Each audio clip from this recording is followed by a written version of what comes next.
स्वागत है NF news पर। मैं हूं आपके साथ रोहित। संसद का विशेष सत्र बुलाया गया था, कई बिल पास कराने थे जिसमें महिला आरक्षण बिल था, लेकिन महिला आरक्षण बिल सदन में गिर गया। मोदी सरकार को बहुमत नहीं मिला। राहुल गांधी ने कहा कि हमने बिल पास नहीं होने दिया। हालांकि विपक्ष का कहना है कि हम डिलिमिटेशन के बिल को पास नहीं होने देना चाहते थे। 543 में 33% आरक्षण देना हो तब बिल पास करें, हम साथ रहेंगे, लेकिन 832 852 में नहीं। तो कुल मिलाकर क्या कांग्रेस की वजह से यह बिल गिरा या फिर कुछ और स्ट्रेटजी थी, ये विस्तार से समझेंगे। मेरे साथ वरिष्ठ पत्रकार पंकज प्रसून हैं। पंकज जी, महिला आरक्षण बिल गिरने के अहम कारण क्या रहे? कांग्रेस और टीएमसी आज तक हमेशा से, कांग्रेस और तृणमूल कांग्रेस ये दोनों हमेशा से कहती रही कि हम महिला आरक्षण बिल के समर्थन में हैं, किसी भी रूप में, किसी भी जगह, किसी भी वक्त। यह स्टेटमेंट था सोनिया गांधी का यूपीए के समय। और आज वही कांग्रेस इस बिल का विरोध कर रही थी, इसलिए पहली बार यह महिला आरक्षण बिल गिर गया। 2023 में पास हो गया था। इस बार टीएमसी ने भी विरोध किया और बाकायदा राहुल गांधी ने अभिषेक बनर्जी को धन्यवाद दिया इस बात के लिए कि आपने महिला आरक्षण बिल गिरा दिया। और इससे पहले फोन पे दोनों के बीच बातचीत हुई थी। अभिषेक बनर्जी का कहना था कि हम तो हमेशा से इसके समर्थन में रहे हैं, लेकिन राहुल गांधी ने फोन किया और फिर उन्होंने विरोध में वोट डाला। सिर्फ यही फर्क आया है जिसकी वजह से ये महिलाओं को 33% आरक्षण जो मिलना था वो गिर गया है। तर्क क्या है इनके कि जनगणना के बाद कराइए। अरे भाई, इससे पहले जब 2024 वाला हुआ था, लोकसभा चुनाव के पहले, तो क्या जनगणना हो गई थी? तब तो आपने समर्थन दिया था। अभी तो उसी में यह सिर्फ संशोधन था इस बात के लिए कि सीटों की संख्या बढ़ाने। अगर डिलिमिटेशन को लेकर इनका विरोध था तो क्या क्या विरोध था आप समझिए। पहला विरोध यह था कि दक्षिण भारत के साथ अन्याय होगा। सरकार ने उसको एड्रेस किया, कहा कि नहीं, जो प्रोपोर्शन है राज्यों का वो वही रह जाएगा, हर राज्य की 50% सीटें हम सिर्फ बढ़ा रहे हैं। वहां पे मनाया। फिर उनका दूसरा यह था कि आरक्षण, कि ओबीसी एससी एसटी महिलाओं का क्या होगा। तो सरकार ने स्पष्ट किया कि जिस अनुपात में अभी आरक्षण मिला हुआ है उसी अनुपात में महिला आरक्षण बिल के अंदर भी जो महिलाओं को मिलेगा उसमें भी उतना ही रहेगा एससी एसटी ओबीसी का। विपक्ष के सारे सवालों का जवाब देने के बावजूद अंत में बहाना बनाकर इन लोगों ने वो बिल गिरा दिया। इसलिए मैंने कहा कि आज का दिन ऐतिहासिक हो सकता था, लेकिन काला दिन रहा। और देश की महिलाएं देखेंगी कि कैसे राहुल गांधी और ममता बनर्जी की पार्टी की जिद के कारण महिलाओं को जो मिल सकता था वो नहीं मिला। अब ये ठंडे बस्ते में चला जाएगा, फिर से बहुत लंबा वक्त चला जाएगा इसमें।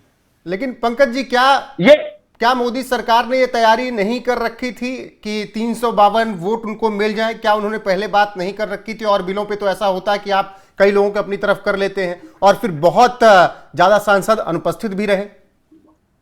देखिए, जितना मिलना था एनडीए को, जितना था उससे 5 वोट ज्यादा मिले हैं। मतलब 5 तो आए हैं। दूसरी बात, सरकार को हमेशा से यह पता था, डे 1 से, आज से नहीं, ये अटल बिहारी वाजपेयी के जमाने से पता था कि कांग्रेस और टीएमसी तो इसका समर्थन करेगी ही करेगी। धोखा दिया है कांग्रेस और टीएमसी ने। बाकी देखिए, मुलायम सिंह यादव की पार्टी, लालू यादव की पार्टी हमेशा से विरोध करती रही है। उन्होंने विरोध किया, इसका उतना दुख नहीं हुआ। लेकिन टीएमसी और कांग्रेस जो कि हमेशा से समर्थन करती रही है, इन दोनों ने विरोध किया, इसी वजह से यह बिल गिरा।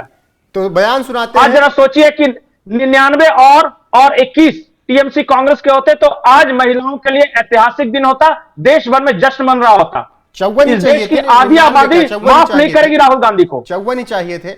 बयान आगे सुनाऊंगा, लेकिन क्या कारण रहे, क्यों टीएमसी ने, कांग्रेस ने, विपक्ष ने क्यों समर्थन नहीं किया जब इतना ऐतिहासिक हो सकता था? वैसे तो महिलाओं की बात बहुत की जाती है विपक्ष की तरफ से, लेकिन आज जब 33% आरक्षण देने की बारी थी तब क्यों ये सब पीछे हट गए? इसके पीछे क्या कारण रहा होगा?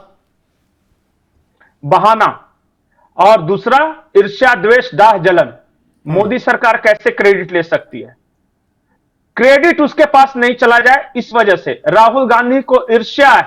नहीं तो महिला, अच्छा बताइए कि अगर महिलाओं की सीटें 250 और बढ़ जाती, इससे कांग्रेस को क्या आपत्ति हो सकती थी? अगर उन 250 सीटों में से एक निश्चित अनुपात में ओबीसी एससी एसटी को मिलता तो कांग्रेस को क्या आपत्ति हो सकती थी?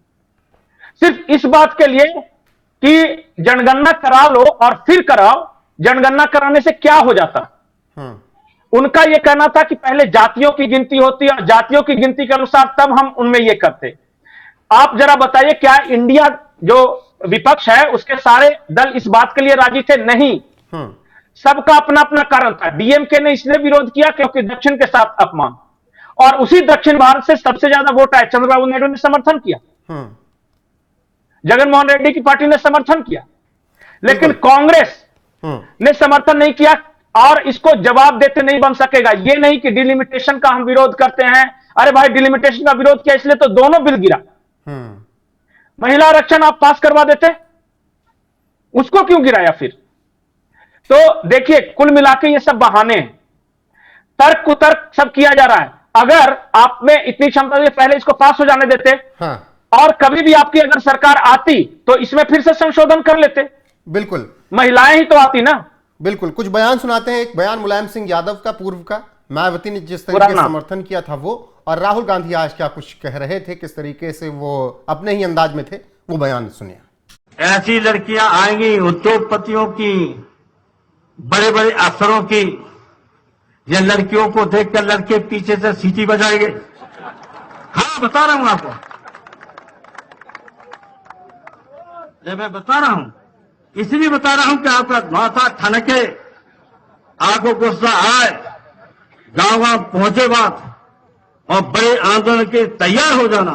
से आगे बढ़ाने की कार्रवाई का हमारी पार्टी स्वागत करती है। हालांकि वोट डिले है, फिर भी हमारी पार्टी इसका, चाहे वो डिले भी हो गया, फिर भी इसका वेलकम करती है, स्वागत करती है। वास्तव में महिला आरक्षण की असली हकदार शोषित व उपेक्षित वर्गों में भी खास सामने 2-3 मेज टेबल्स, एक पे वो टोपी, एक पे 2-3 बॉल थी, उसके इंप्लीमेंट से उसने शुरू किया। सर पहले उसने पहले टोपी उठाई और टोपी में से उसने खरगोश निकाला। ऐसे बच्चे देख सर, सुनिए सर, कनेक्टेड है टोटली। उसने खरगोश निकाला सर, बच्चों को। राहुल गांधी कहां खरगोश वरगोश निकाल रहे थे इतने अहम मुद्दे पर? ये बच्चों का कोई मैजिक शो बता रहे थे कि कोई जादूगर का ये शो देखने गए थे बचपन में, और इनको बहुत मजा आया। और ये कह रहे थे कि महिला आरक्षण का क्या लेने देना? ये आदमी क्या बोलता है, आज तक इसकी पार्टी के लोग नहीं समझ सके, आप मुझसे कह रहे हैं कि समझाइए। ये शुरू से लास्ट तक मैंने देखा। और ओम बिरला ने कहा भी कि यार क्या मैजिक शो, जादू, बचपन, ये कर रहे हो, बिल पे बोलो। और सब हंसने लगे। लेकिन राहुल गांधी हैं। दूसरी बात, मैं मेंटलिटी की बात कर रहा हूं। मुलायम सिंह यादव ने क्या कहा, महिलाएं अगर आएंगी संसद में तो बाकी पुरुष सांसद उन्हें देखकर सीटियां बजाएंगे। जरा सोचिए कि कैसी मेंटलिटी थी। और आज भी अखिलेश यादव कह रहे हैं कि मुस्लिम महिलाओं को आरक्षण नहीं दिया। अरे भाई, इस देश के संविधान ने धर्म के आधार पर आरक्षण के लिए साफ साफ ना कहा है। धर्मेंद्र यादव ने कहा संविधान बचाने की बात कर रहे हैं, महिलाओं को उनका हक नहीं दिया जाएगा, हम इसका समर्थन नहीं करेंगे। धर्मेंद्र यादव, आजमगढ़ के सपा के सांसद, उन्होंने ये बात कही। फिर जो आप बात कह रहे हैं कि वो गृह मंत्री अमित शाह ने वो रिप्लाई किया कि किसी को भी धर्म के आधार पर, मजहब के आधार पर हम आरक्षण नहीं दे सकते। पंकज जी, एक चीज और, एक को धर्म चाहिए था मुसलमानों को, एक को दक्षिण भारत चाहिए था, और कांग्रेस को मैजिक शो चाहिए था। यह इनका तर्क है। धर्म के आधार पर मिल नहीं सकता संविधान में। साउथ इंडिया वाले के लिए साफ साफ बता दिया कि भाई निश्चित प्रोपोर्शन सबका बढ़ेगा, फिक्स 50%। फिर भी उनको चूंकि न मानना था न माने। और राहुल गांधी का क्या तर्क था मुझे नहीं समझ में आया। राहुल गांधी का बचपन में तर्क था गया कि संविधान पर हमला हो रहा था, गोली बारूद मिसाइल चल रही थी, हमने उस हमले को नाकाम कर दिया, हमने संविधान बचा लिया, हमने और मैं आज मैं आपको एक महत्वपूर्ण बात बताता हूं। राहुल गांधी ने अभी स्टेटमेंट दिया है कि हम इंडिया वालों ने आज मोदी सरकार को नीचा दिखा दिया। आपने मोदी सरकार को नीचा नहीं दिखाया है, आपने इस देश की 50% महिला आबादी, इस देश की जो आधी आबादी है उसको नीचा दिखाया है।